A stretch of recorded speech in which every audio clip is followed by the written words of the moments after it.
Bienvenidos a una nueva edición de Hablemos de Salud, con el objetivo de brindarles la mayor información posible sobre los temas que ustedes solicitan semanalmente. Comenzamos esta edición desde Clínica Carrasco con su director, el doctor Luis Porta, a quien le preguntamos qué es el neuroma de Mortons y cómo se trata esta patología en el pie. Neuroma en medicina o en cirugía es el nombre que refiere a un tumor. Sin embargo, en este caso no es un tumor, sino que el nombre sigue conservando de la primera descripción que se hizo de la enfermedad, y es que en el espacio entre los huesitos, entre los metatarsianos, muchas veces el movimiento de los metatarsianos continuamente está traumatizando el nervio, y que entonces cuando se mira el nervio, ya sea directamente o a través de una ecografía o a través de otro procedimiento imagenológico, se ve que está agrandado como si fuera un tumor.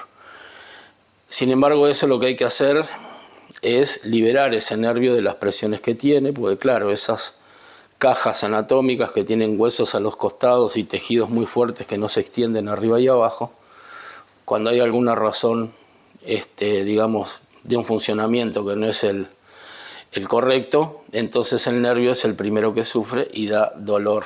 Eso también se opera y es un procedimiento muy parecido a lo que es la cirugía del metatarso, que obviamente hay que tratarlo, el metatarso, porque es el causante. Mucha gente conoce lo que se llama el túnel carpiano. El túnel carpiano es un túnel anatómico, pero en ese caso el esquema del sufrimiento del nervio mediano es el mismo, ¿verdad? Y mucha gente se opera de eso, por ejemplo, característicamente fileteadoras de pescado o gente que trabaja con la mano en cierta posición. Bueno, el neuroma de Morton es el homólogo, pero en el pie. La recuperación de estos procedimientos es muy buena.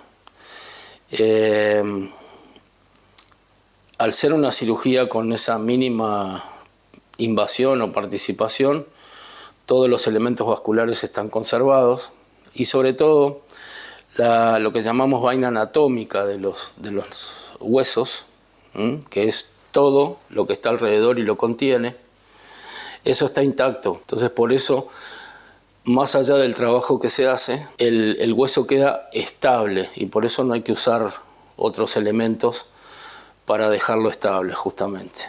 La cirugía en más del 95% de los casos es indolora. O sea, la técnica quirúrgica hace que el procedimiento no duela por la técnica quirúrgica. Sin embargo, puede haber dolor y es cuando el pie se hincha. Y el pie se hincha, entonces la presión de líquido presiona justamente la zona operada, el foco traumático, que por más chiquito que sea, existe, y lo hace doler.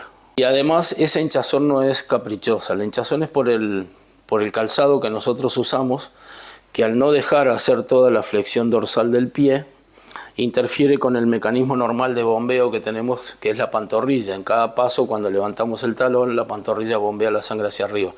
Como el calzado lo que evita es que se cargue demasiado peso del cuerpo en la zona operada, también limita la elevación del talón y por ende el bombeo.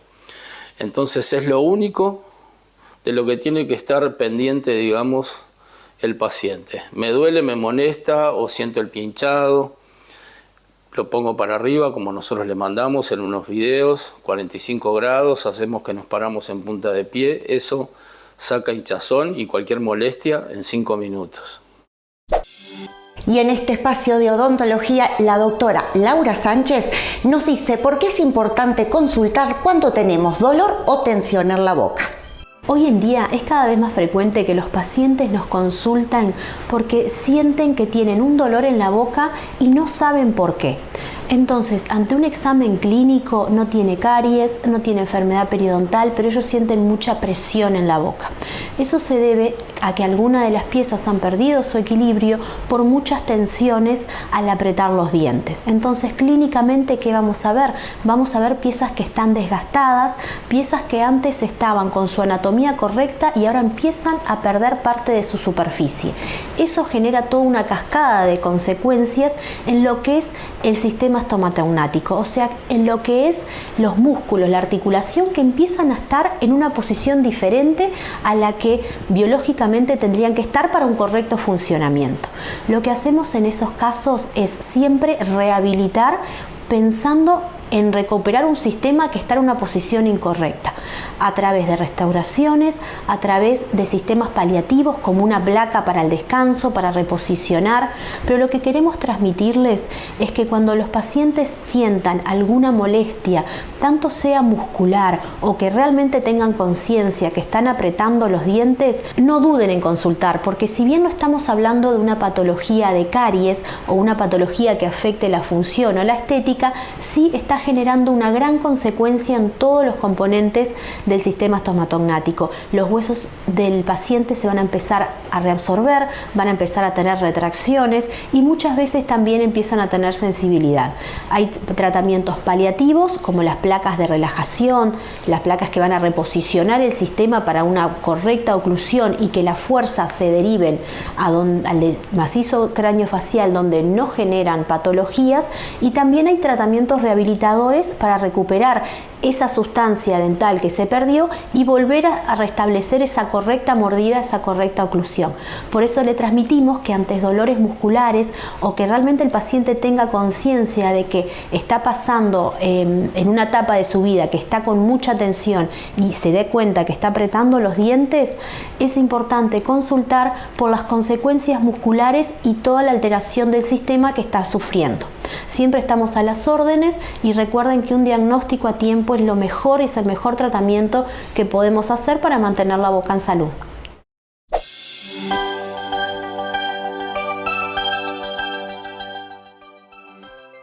El consumo de tabaco nos hace muy mal a nuestra salud.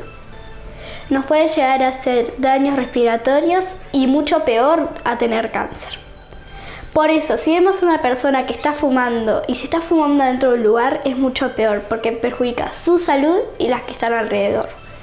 Por eso, si vemos a una persona fumar, le tenemos que decir: no fumes, te hace mal a la salud. Para saber cómo actuar ante un diagnóstico de diabetes en un niño pequeño que requiere insulina, consultamos a la licenciada en psicología Iris Meloni. Es frecuente que vayan a sentir inseguridad, temor en dañarlo y también que sus hijos les digan: sos malo, me causas dolor. Lo más importante es que ustedes se sientan seguros, que se sientan que ustedes no son malos y al ver a la insulina ustedes vean que le están dando lo que necesita su hijo para vivir. A lo largo de toda la infancia su hijo tiene que ir creciendo con conceptos bien claros y sencillos y tienen que cambiar el simbolismo de insulina mala por la insulina es buena y que da vida. Entonces, la educación en diabetes tiene que ser acorde a la edad, ir en aumento paulatino con palabras más complejas, pero les insisto mucho que no usen ni metáforas ni comparaciones como hay en muchos videos o libros en la educación en diabetes. Palabras bien sencillas: la insulina es buena, entra a tu cuerpo, te permite hacer lo que a vos te gusta, como por ejemplo ir a los cumpleaños, paseos, campamentos. Entonces, la insulina es buena y dar siempre la información por lo positivo, por los beneficios.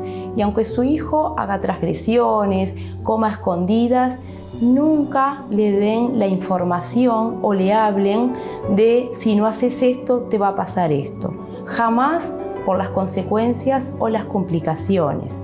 Confíen que los niños tienen mucha capacidad de adaptación, capacidad de enfrentar los grandes cambios y tienen fortalezas cuando son apoyados por los amigos, la familia y la escuela.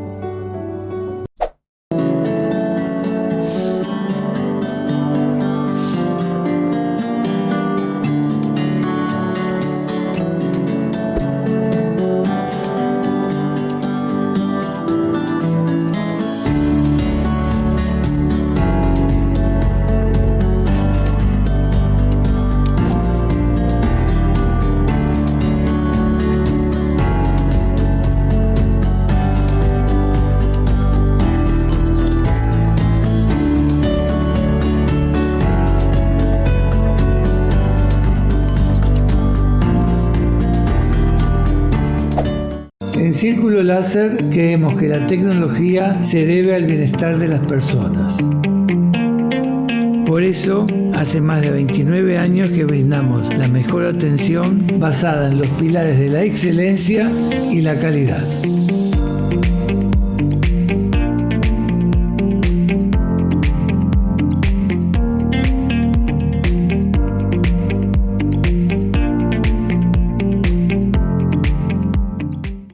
Si en la noche nos tenemos que levantar y no queremos despertar a nadie, en Galiot encontramos esta lámpara que la podemos poner en la mesita de luz.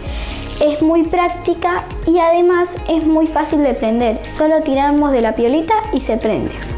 También tenemos esta luz LED que se puede pegar en la pared y la prendemos tirando de la llave. Pídela ahora al 092 13 3700, pero rápido, porque se acaban.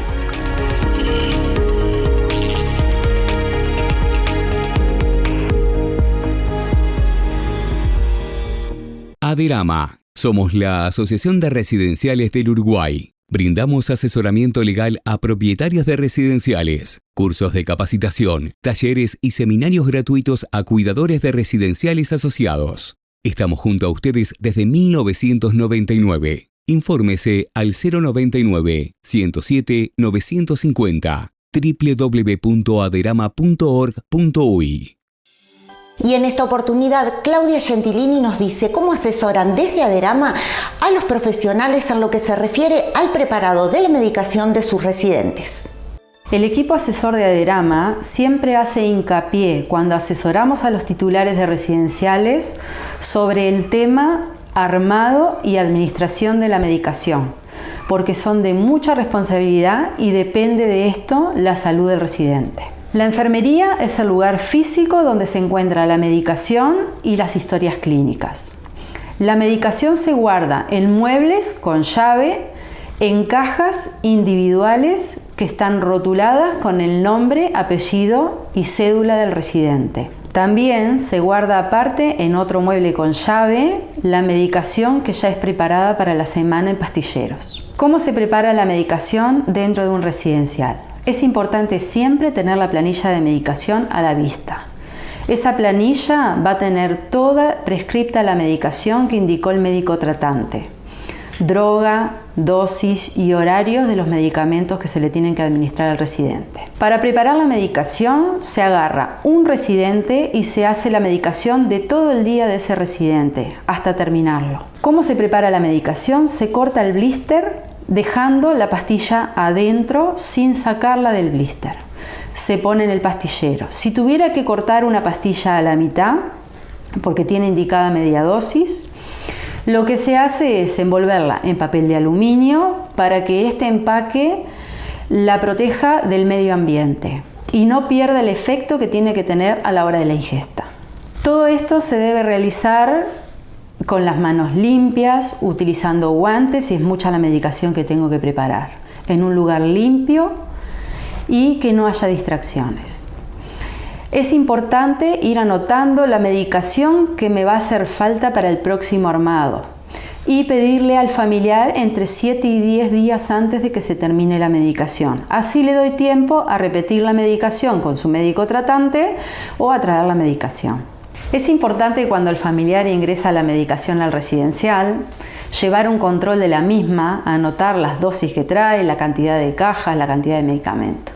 Y es importante guardarla en la caja que está rotulada con el nombre del residente en la enfermería. Es importante que siempre sea la misma persona la que prepara la medicación Y es importante que a la hora de administrar la medicación también sea la misma persona por turno la que administra la medicación.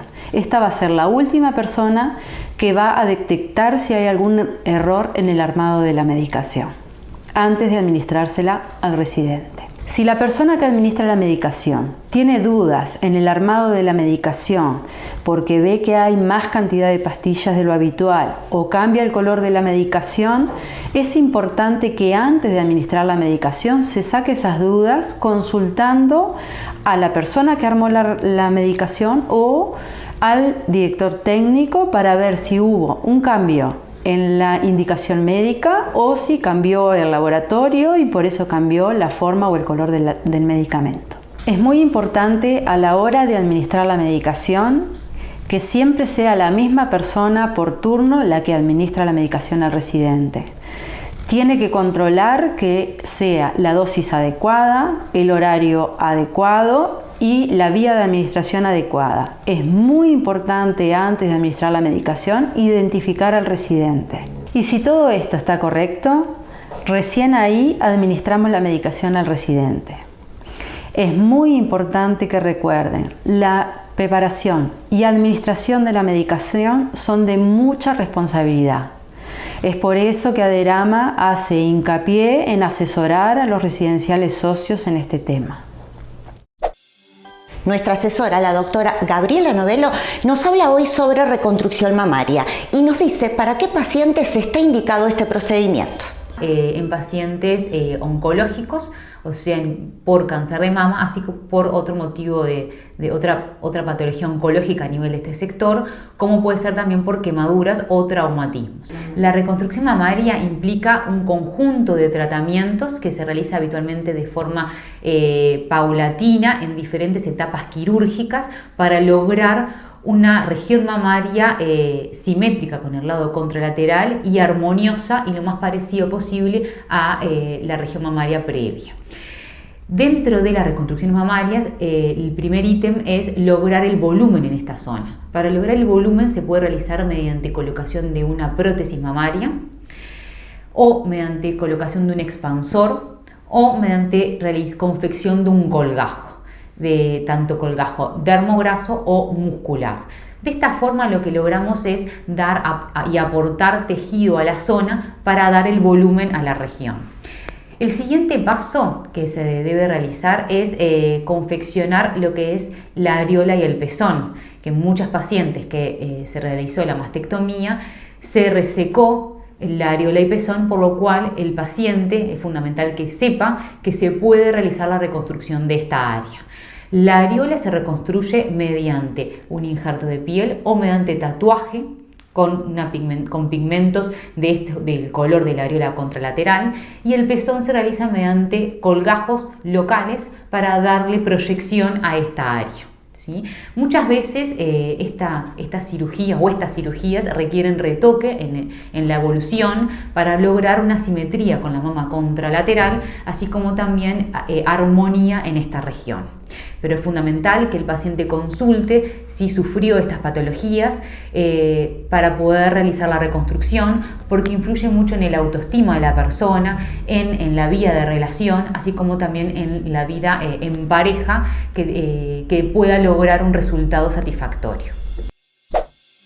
Son múltiples los beneficios que brinda la maca negra de Farmeco. Es un producto natural energizante que aporta fibra, minerales y vitaminas al organismo. Actúa en el cansancio físico y mental, reduciendo el estrés, la fatiga y la ansiedad.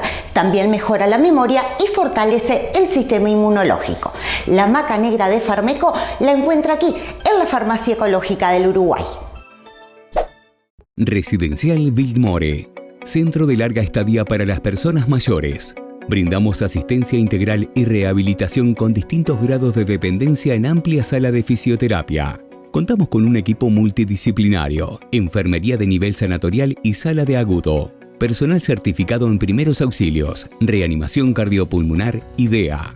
Ofrecemos servicios especializados en todas las áreas con la empatía y el respeto que las personas mayores merecen. Somos un hogar de puertas abiertas con amplios espacios verdes. Residencial Biltmore, Santa Lucía. Vení a conocernos. 4334 9954 097 304 574. Realmente para caminar me resultaba imposible calzarme, hasta que me enteré de la clínica del doctor famoso. Fue rápida, salí caminando. Cuando quise acordar ya estaba ahí de pie. La verdad que estoy muy contenta. El personal es excelente, unas maneras que encantan, encantada.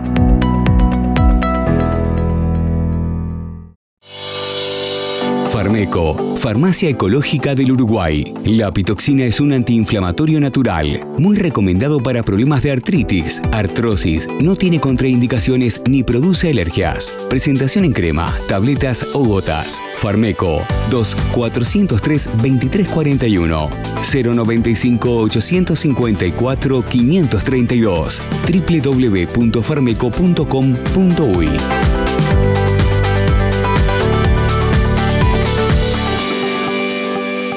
Adirama. Somos la Asociación de Residenciales del Uruguay. Brindamos asesoramiento legal a propietarios de residenciales, cursos de capacitación, talleres y seminarios gratuitos a cuidadores de residenciales asociados. Estamos junto a ustedes desde 1999. Infórmese al 099-107-950, www.adirama.org.uy. Sobre las diferencias de la rinitis alérgica y el asma, nos informamos con la doctora Verónica Amaro. La rinitis alérgica clínicamente se manifiesta por estornudos, picor nasal y además como una agüita o secreción acuosa. El asma se puede manifestar por diferentes síntomas. Entre ellos están la falta de aire, la opresión en el pecho, diferentes ruidos respiratorios como son las sibilancias y además tos seca.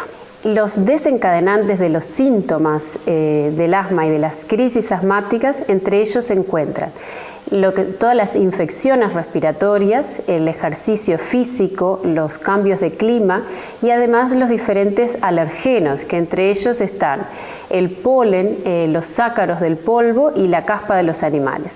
Además diferentes contaminantes y los irritantes como es el humo de tabaco. Dentro del asma hay diferentes tipos de inflamación, es decir, diferentes fenotipos.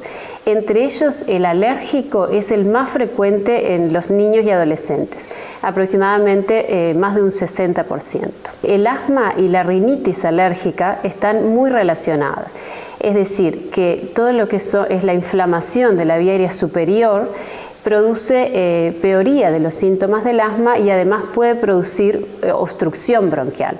Entonces es muy importante identificar estos factores, identificar estos alergenos para tener un óptimo control de los síntomas y una óptima respuesta al tratamiento. Por un lado es fundamental tratar de identificar estos desencadenantes, como decíamos, los diversos alergenos, los contaminantes y los irritantes como el humo de tabaco, para tratar de evitarlos.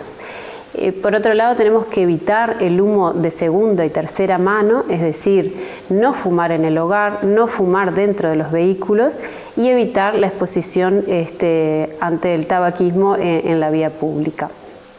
Por otro lado, disminuir o minimizar todos aquellos alergenos en casa, es decir, aspirar las alfombras, las cortinas, lavar idealmente la ropa de cama y las sábanas con agua caliente y cambiar los filtros del aire acondicionado regularmente. Por último, es importante que los niños y adolescentes tengan un plan escrito de acción frente a ver cómo actuar ante determinados síntomas o crisis de asma. Presenta Casmu. Elegí lo mejor para vos y los tuyos. Casmu, estamos para cuidarte. Me han preguntado mucho sobre el squirt y la eyaculación femenina, así que es un tema que hoy vamos a abordar. Les cuento qué es. El squirt es la salida de orina diluida a través de la uretra. La eyaculación femenina es la salida de un líquido similar al semen a través de las glándulas de Skene que están por fuera, en la vulva, a ambos lados de la uretra.